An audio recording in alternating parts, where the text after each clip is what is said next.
This is Daniel Gaffon and Each Sleep Boxing Repeat. We're in Bournemouth, the lovely Bournemouth. Pleasure to be joined by Sky, Spencer Albert. Spencer, have you ever been at a press event quite like this? Dan, do you know what? I was just saying, it's like going back to the 90s or something. Like when I don't think we ever done one on the beach, but when you go up and down the country, and do you know what? It's quite refreshing that it's not in one of the main cities. We've always got fights in Liverpool, Manchester, London, Cardiff. Do you know what I mean? To come here in Bournemouth, yeah, it's like quite refreshing. And do you know what? It's really captured the imagination down here. Everyone knows about the fight. It's going to be absolutely nuts on Saturday. But yeah, buzzing, man. It's it's really refreshing. Yeah, it's lively enough atmosphere down here already. As you mentioned there, we're in Bournemouth. We're here because of Chris Smith.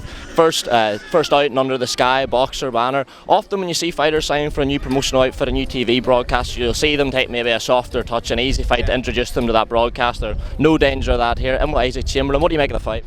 It's a 50-50 fight. You know, I think that Bilham Smith starts favourite because he's got home advantage and he's on a good run. But I tell you what, Isaac Chamberlain, he's had his apprenticeship. You know, he's done that. He's boxed Lawrence Okoli, like, you know, I think he had 7 odd fights or so. He was on that big stage. Yeah, he did freeze, but he went away and he learned from it. He travelled the road. He was working in the gyms, getting good sparring, and he's come back better and stronger. Speaking to him earlier on today, actually, and you see a change in his mood. Like, you know what I mean? He was a little bit more edgy and a little bit more snappy. Reality's kicked in. He's really up for it, but he's really confident as well. I don't know where this goes, this fight, if I'm totally honest, because Bilham Smith, like you say, you know, he's got the size and he's got that big right hand, but he walks in straight lines and he can be a little bit one-dimensional sometimes.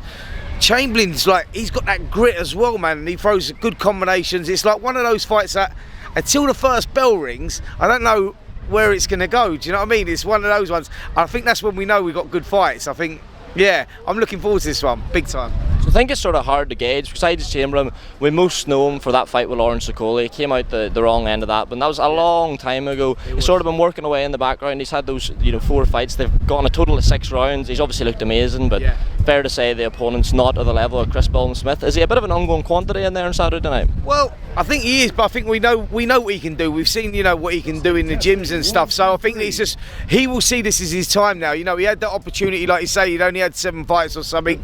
O2 Arena, Lawrence Okoli, and he seems to freeze a little bit on the night, but he won't make that mistake again. I was speaking to him, like I say, earlier on today, and he's got that little bit between his teeth. I'm expecting him to go out there and give it big time. We'll try and batter through this test. Quicker than some of the undercard fighters. You got Fraser Clark finally getting a second fight. Much awaited that debut at Benn and Caroline Dubois. 3 really exciting fighters in the early stages of their career. I can't wait to see Benn Whittaker. You know, he's one of those guys that I don't just think he's going to be a world champion. I think he's going to be a superstar. I think he's got that quality about him, and what a great team up with Sugar Hill as well. He's like sort of been there, seen it, done it, and he's adding stuff to. He's not trying to change Benn Whittaker. You know, he's one of those guys that throws shots from every angle, and he's very elusive for a big guy and very light on his feet. But what Sugar Hill's doing is he's getting him to sit down on his shots as well at the right time. So he's adding a lot to it as well. I'd like to say I think that's a great team, and I'm really looking forward to it. I love his swagger, Benn, as well. He's one of them kids that like, he talks the talk, but he can walk the walk as well. Yeah, looking forward to that. Caroline Dubois, I'm looking forward to following her development as well. And Hassim, I'm looking forward to that as well. Listen, there's some great fighters on the undercard, so it's going to be a good night of boxing. As great a night as boxing is going to be, there's plenty more going on in the boxing world. I might not get the chance to speak to you for a while. I just want to pick your brain on some things. Liam Smith, first fight that Sky announced against Hassan Moutinho. We know from that at the time shock win over Sam Egan. That's in Liverpool. What do you think the plans are for Liam Smith now? Because I think when he first signed with Sky, we all sort of suspected the Chris Eubank fight would be the unlooked to made. He was on Sky Sports News. The fight was already getting talked up. Now it appears that Eubank's going to fight Conor Benn in what would be a mega fight. Are you still confident that we can see Liam Smith in big fights under the Sky banner? Absolutely, I'm still confident we can see Liam Smith even with Eubank Jr. as well. That's not a done deal at the moment with Conor Benn. There's a couple of little stumbling points. One of them is the fight coming in at 156. He's a guy that fights at 160. He's fought as high as 168, but at 160 he's very tight. Losing £4, an extra £4 is to the normal guys like losing 4 stone. So I'm not sure that he can make that weight, and if he does, it's all about the rehydration. clause. So I think we're still a little way off that. And if that fight falls through for whatever reason, Liam Smith's there. So it's a fight that we could still see. Yeah, definitely. Hopefully, anyway, I think as a clash of styles, it will be a brilliant fight. Plenty more news with Sky. We saw finally announced yesterday, confirmed. Sky would be the broadcaster for AJ Usyk. Just how much are you looking forward to that one? Listen, I'm buzzing for it. So I'll be out there as well, and I've got history with AJ. You know, we go back a long way. So you know, my heart's with AJ. It's a tough night. He knows that as well. You know, he's probably the first time that he starts a massive underdog. Usyk's an incredible talent. We saw last time the way that he handled AJ, and as the fight was wearing on, it was becoming more difficult for AJ all the time. So you got to respect AJ for going straight back into that fight. You know, he said tactically he got it wrong. He knows what he's got to do, but whether he can implement that is a different thing. Because it's all right, everyone going, you know what, AJ, all he needs to do is find that rawness that he once had that took him to beat Klitschko, etc. But that's all right going in there. But if you go in there like a wrecking ball, and you've got someone as smart as Alexander Usyk, he'll be expecting that, and he'll set traps, and that could be AJ's undoing. So, listen, it's a tough night for him, but I respect him going in there and you know, trying to right the wrongs.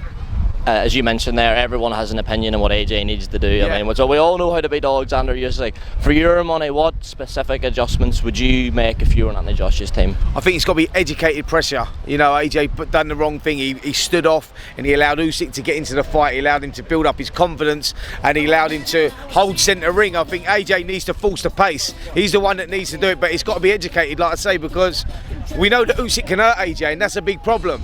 You know, and I think that he hurt him 2 or 3 times through the fight. So if AJ makes one fundamental mistake whilst he's going like a wrecking ball, it could be curtains. So yeah, just educated pressure, and I think he can do it. I really do.